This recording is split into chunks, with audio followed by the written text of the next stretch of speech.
Hello everybody from Plant Reviews UK. Today is a beautiful day, 22nd of September, and it's a beautiful day, first day of autumn, so happy autumn if to all people who live in the temperate areas of and the cold climates of the northern hemisphere, and a happy spring because also the spring equinox in the southern hemisphere to all people who live in temperate and cold climates of the southern hemisphere.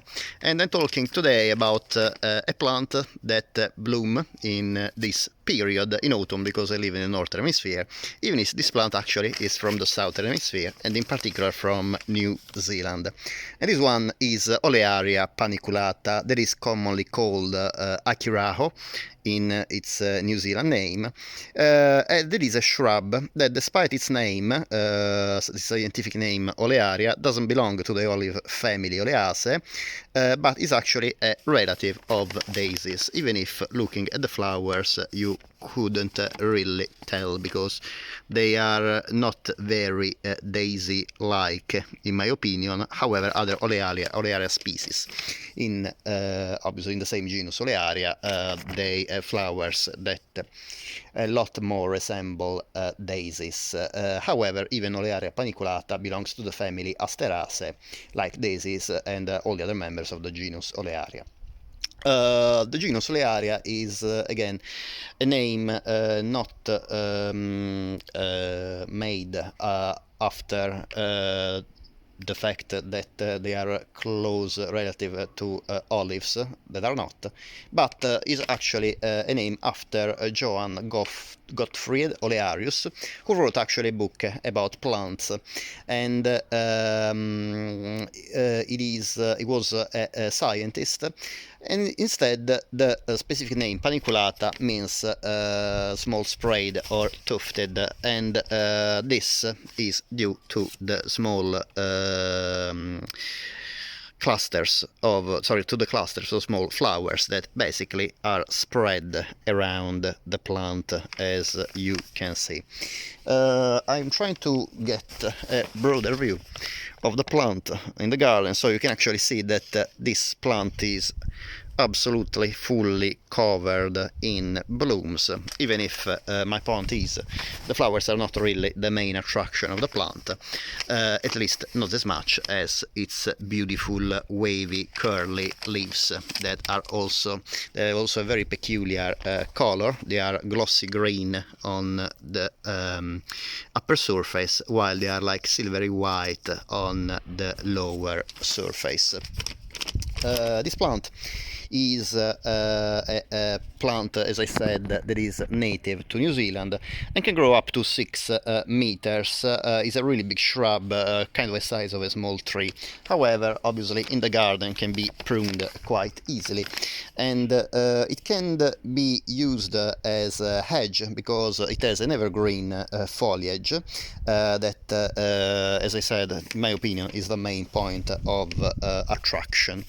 And however, you can, in addition to use it as a hedge, you can use it also as a focal point because the texture really of the leaves and the appearance is very different from most of the other plants, and you can see how contrast pretty well with the leaves of the Buddleia next, that are instead very long and kind of grayish green, as well as with the darker leaves of the honeysuckle that intermingles with this shrub, the Olearia paniculata. I'm trying to focus again on this beautiful flower display that I have in this period, and the leaves are about 5 to 7 centimeters long and about 4 centimeters wide. You can see that the main point of attraction is indeed this really evident curl that also shows also the different colors of the leaves. You can see how glossy, how shiny is the leaves on the surface, and how instead is white and silvery on the underside, and actually I would say also pretty opaque. It's not shiny at all, so it is one of the plants that offers a really striking contrast if you consider the foliage. Also, in addition to the to be very contrasting colors on the leaf itself, the color quite shows off against this reddish yellowish of the branches, and definitely in addition to be used as a hedge, this plant can be used also as a focal point in contrast with other plants. You can see that in this period in autumn where not many plants in bloom, actually this plant is quite evident against the rest of my plant on the near the fence, in being completely covered by these sprays, by these tufts of small flowers. The flowers of this plant, as I said, bloom in autumn. Today is the 22nd of September, and it is also in its native environment. Obviously they bloom in autumn, but rather than in September or October, I'm pretty sure they will be there in March and April. The flowers are extremely small. I would say that probably I can show you the comparison with my pinky nail. They are just probably a couple of millimeters across, and they have this white petals that are almost indistinguishable by the rest of the flower, which is tubular. As you can see, they are arranged in clusters of 3 to 5, and these 3 to 5 clusters are grouped in bigger clusters at the end of the branches.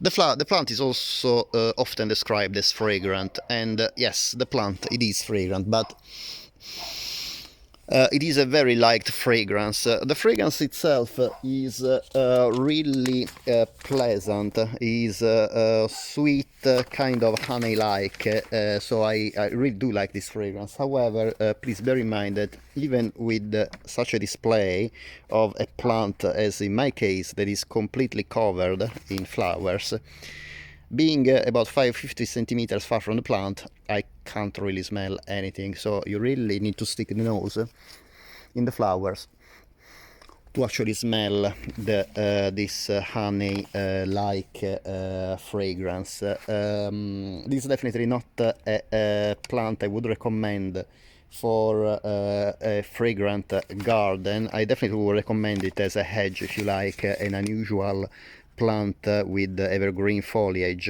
or again as a focal point for its beautiful foliage.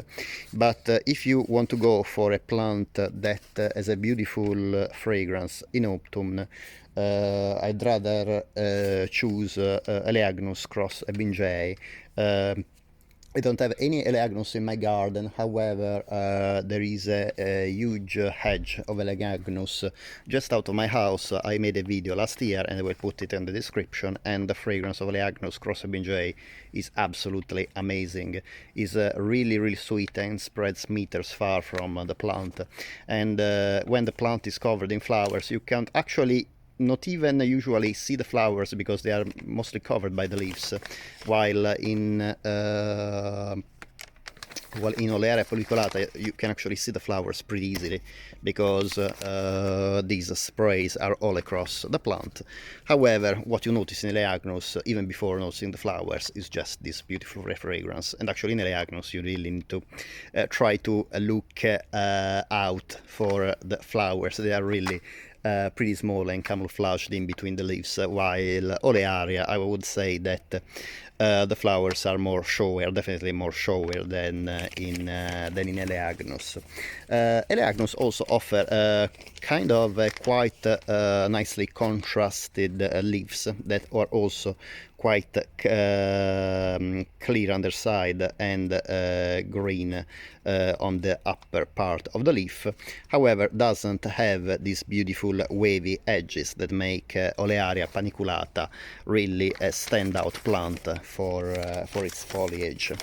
About the cultivation of this plant is really easy to grow. I had it in my garden for about 4 years.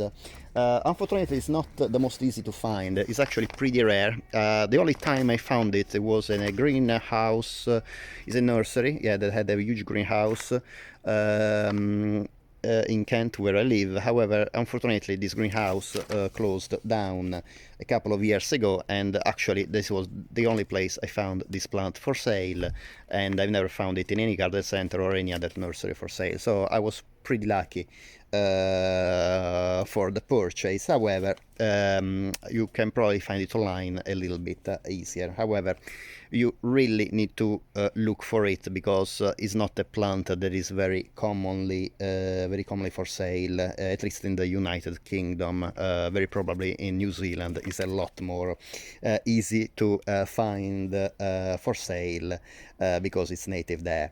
I'm not sure also about the situation in Europe and in continental Europe and in other northern or southern temperate and cold climate countries. However, definitely, if you have the chance to see this plant, it is really one of the most unique plants you can get for a garden for its foliage, and also I have to say it's one of the easiest plant to grow, in my opinion.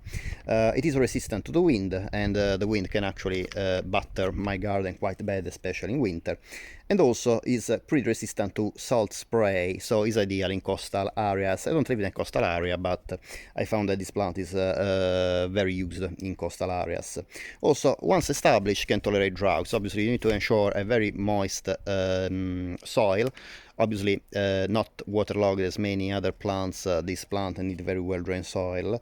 However, when the plant is young, cannot really tolerate droughts. While once the plant is established, my plant is already 4 years old. Well, probably is a lot. It's probably older. It's definitely older, but I've been keeping it in my garden for about 4 years, and this plant is perfectly adapted to the conditions of my garden. And in summer I water it very sparingly, even during droughts, and has been always perfectly fine. The ideal exposure is full sun, but can get partial shade, and actually this plant grow in the shadiest part of my garden, that in winter receives almost no sun at all. However, the location where this plant lives, between late spring and early autumn, receives quite a lot of sun. So this is a condition that suited this plant pretty well. As I said, can grow also in partial shade. I didn't find any source stating that this plant can grow in full shade, or even worse, deep shade. Another thing that I have to tell you about is the hardiness of the plant. I found some sources say it is frost tender, but I can absolutely guarantee it is not.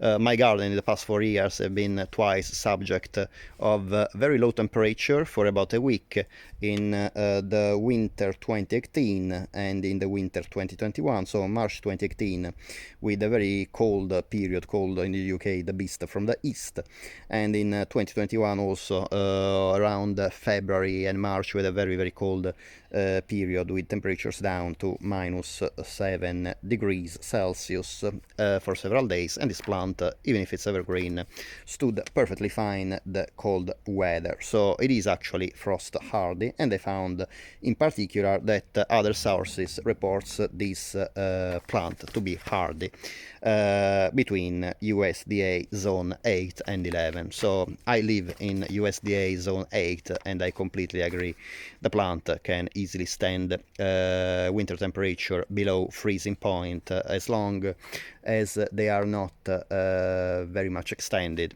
Again, up to a week, probably 10 days below zero, the plant is perfectly fine, and it can be testified by the fact that it is still growing very happily in my garden. As usual, I hope that you enjoyed the video. Thank you very much for watching. If you like this video, it would be great if you can please give a thumbs up, and if you like this video and the other videos on my channel, it would be great if you can please subscribe. It is completely free for you, but in this way you make YouTube staff aware that you like my videos, and in turn the staff can promote my channel on the YouTube platform. Well, I say you goodbye with another shot of the beautiful leaves, the really peculiar leaves of Olearia paniculata, and yeah, and also this beautiful autumn display of flowers. As usual, thank you very much for watching, and I hope to see you next time. Bye.